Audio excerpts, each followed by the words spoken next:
Yes, hello everyone, welcome to next Femitech video tutorial. Now for this episode I will be actually showing you how to add work to a Google Classroom. So here I have several classrooms set up already.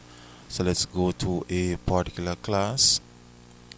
So let's say for example want to set some materials or some notes for this class. You're gonna click on Classwork, then click on create.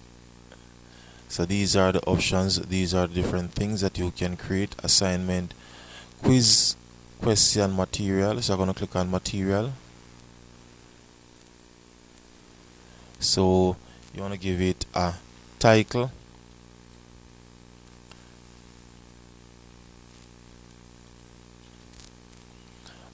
description. You can leave a slight description there. So let's click on add.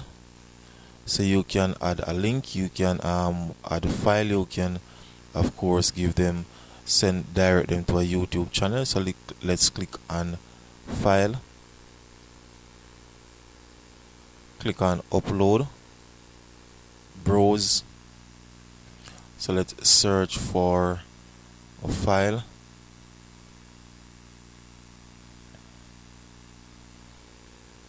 So I'm actually uploading a PowerPoint presentation now, already uploaded. So as you can see there, I can now simply post it. Right, so the students, they can just simply go ahead and they can actually view the material. So as you can see guys, you can go ahead and view the material. So once again guys, again I've just shown you how to add material to a Google Classroom. So once again guys, if you're new to my YouTube channel, please remember to click on the subscription button, leave your comments in the comment section of the video, and of course share the video. So once again guys, thanks for viewing. Femitech is out of here.